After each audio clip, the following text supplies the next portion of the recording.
Salam alaikum wa rahmatullah, j'espère que vous allez bien.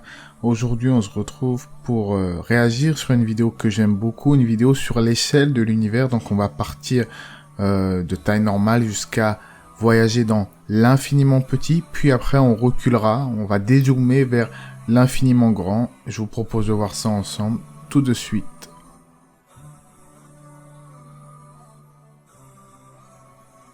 Alors on commence avec l'échelle que vous connaissez, donc être humain, et on va aller tout doucement vers l'infiniment petit. Donc là on commence avec des petits animaux, colibris, ensuite on dézoome encore un peu, vers de terre, allumettes, et là on commence à grains de café, graines de tournesol, on commence à arriver à des tailles vraiment assez petites. Et ça, c'est quelque chose qui m'a toujours fasciné, c'est d'aller au-delà de ce que nous voyons au quotidien, c'est de voir à quel point nous sommes insignifiants face à la grandeur de l'univers, puisqu'on peut appeler l'univers pas seulement l'infiniment grand, l'espace, mais également l'univers de l'infiniment petit. C'est pour ça qu'on dit dans Surat Al-Fatiha, Alhamdulillahi Rabbil Alamin, louange à Allah, le Seigneur des mondes, louange à Dieu, le Seigneur des mondes, le Seigneur de tous les mondes, le monde des insectes, le monde de l'infiniment grand, le monde de l'infiniment petit, le monde des animaux, le monde de toutes choses, tout ce qui est l'univers en fait. Donc on dit Alhamdulillahi Rabbil Alamin, le créateur de tous ces univers, de toutes ces choses, qu'elles soient petites ou qu'elles soient grandes. Donc là, on arrive au virus, plus grand virus, mais là, on est dans des échelles vraiment toutes petites. Une toute petite chose, virus de l'hépatite B, qui fait trembler le monde entier avec le Covid-19 ces derniers temps, parce que les gens ont peur. Alors, je peux comprendre, il y a des morts, et on s'attriste de ces choses-là, mais ça fait partie des épreuves, bien évidemment, de la vie. Mais il faut rappeler aussi que ça fait partie des décrets d'Allah, et beaucoup ne voient pas leur petitesse, et c'est que dans les moments d'épreuve qu'ils se tournent vers la religion, alors que nous sommes fragiles. Comme il est dit dans le Coran, prenez garde, vraiment l'homme devient rebelle dès qu'il estime pouvoir se suffire à lui-même, et malheureusement, aujourd'hui, beaucoup de gens qui se détournent de la foi se complaisent avec leurs entreprises, avec leur richesse, et oublient leur créateur. Et c'est quand il y a ce genre d'épidémie qu'ils parfois se retournent vers Dieu et se disent quand même, on est petit, ça devrait être de tout temps qu'on médite sur ces choses-là, qu'on médite sur notre propre fragilité, et ici, comme vous le voyez dans cette vidéo, sur notre petitesse. Donc là, on rentre dans la physique des particules avec les quarks. Et là, à mon avis, on en voit bientôt la fin. Là, on arrive quand même à des tailles assez petites quand même. Et ensuite, on va dézoomer tout doucement pour aller voir les grandeurs colossales de notre univers.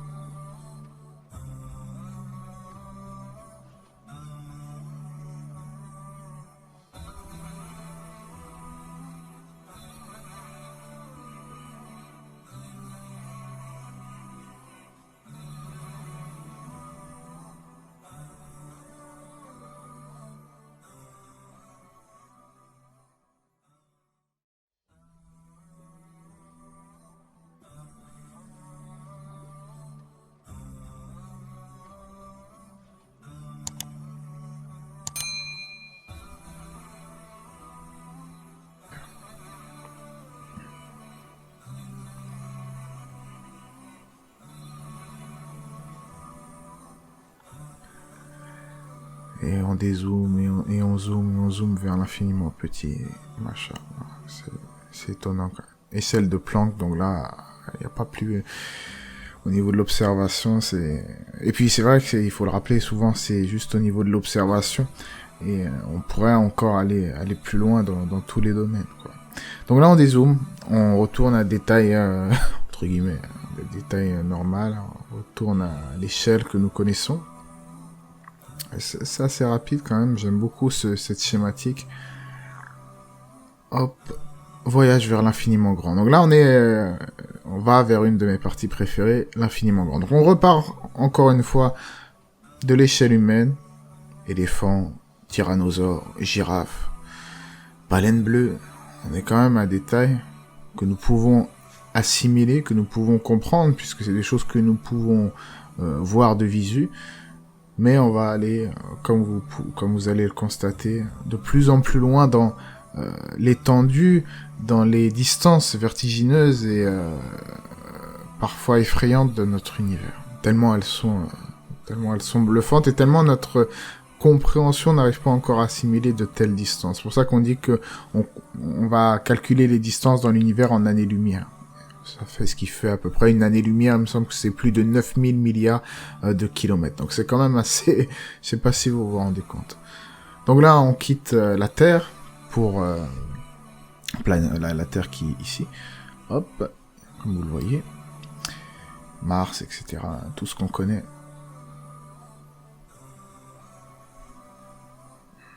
Ensuite, le Soleil. Donc comme vous le voyez... Ai-je encore besoin de le rappeler, la Terre par rapport au Soleil est un petit point.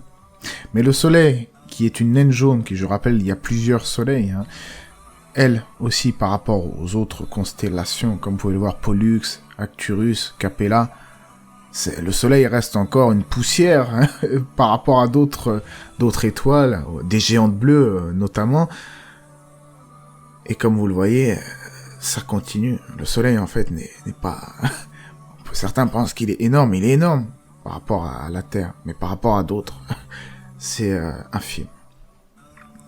Donc là, on recule, on est toujours dans la Voie lactée et nébuleuse. Donc après, c'est à échelle, hein, c'est pour nous montrer les tailles, tout n'est pas forcément proportionné par rapport à l'observation. La vidéo est faite par rapport à l'échelle. Les nébuleuses ensuite...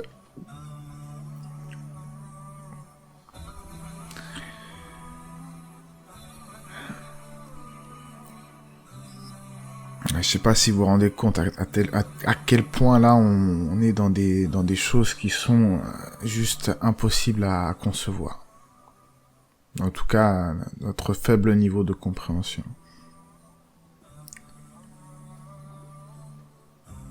Donc voilà, la galaxie, notre Voie lactée qui est ici, mais il y a d'autres galaxies, il y a plusieurs galaxies, c'est ça qui est aussi ahurissant. Après, il y a un groupe local. Un mât de la Vierge. Et tout ça, on reste dans l'univers observable, ce qu'on a pu observer, entre guillemets, avec nos instruments. Mais on n'est pas encore dans l'étendue réelle, dans ce que nous pouvons comprendre de l'univers. On est à 0,001%, je pense, de la compréhension de l'univers. Donc, comme vous le voyez, l'univers observable, l'univers, on peut pas, avec nos instruments, on peut pas tout assimiler. On dit que l'univers est constamment en extension en science. Dans le Coran aussi, on le dit aussi que les cieux, nous l'étendons constamment dans l'immensité. En tout cas, Allah c'est mieux, Allah A'lam, mais juste pour vous faire comprendre notre petitesse, notre insignifiance. Et c'est un rappel aussi pour nous montrer que, et souvent on dit, notamment dans notre religion, qu'il ne faut pas regarder la petitesse des péchés qu'on commet, mais plutôt la grandeur de celui auquel nous désobéissons. Et quand on voit les distances faramineuses de l'univers, ne serait-ce qu'observables, que dire créateur qui est encore plus grand que tout cela, et c'est pour ça que dans toutes nos prières on dit Allahu Akbar, Dieu est le plus grand. Allahu Akbar, qui est une formule qui a été reprise par différentes sortes de tendances, des gens qui parfois se font exploser, qui tuent des innocents au nom de l'islam. On rappelle que Allahu Akbar, ce n'est pas ça. Allahu Akbar, c'est proclamer la grandeur du créateur, de notre Seigneur. Alhamdulillahi Rabbil Alamin, on le dit toujours, louange à Dieu, louange à Allah, le Seigneur des univers. Comme vous l'avez vu, l'univers de l'infiniment petit, l'univers de l'infiniment grand, et tout cela nous pousse notamment à l'humilité. J'aime beaucoup voir ce genre de vidéos. En plus, qui n'est qu'une vidéo schématique, il y a des vidéos beaucoup plus poussées qui nous montrent vraiment notre insignifiance dans ce monde vaste et étonnant. Et ça nous rappelle au quotidien que nos petits soucis, nos petites routines, en réalité, ne sont que peu de choses face à la grandeur de l'univers, et ça nous permet aussi de relativiser. Beaucoup pensent avoir atteint les sommets, pensent se suffire à eux-mêmes. Moi, je n'ai pas besoin de Dieu. Si j'en suis arrivé là, c'est grâce à mon travail. En réalité, ta subsistance, tout ce qui t'arrive, ta nourriture, d'où vient-elle? Qui a créé toutes ces choses, toutes ces ressources qui te permettent de subvenir à tes besoins. Tout cela vient de Dieu. Que tu sois croyant ou non, il faut reconnaître que nous ne sommes que peu de choses.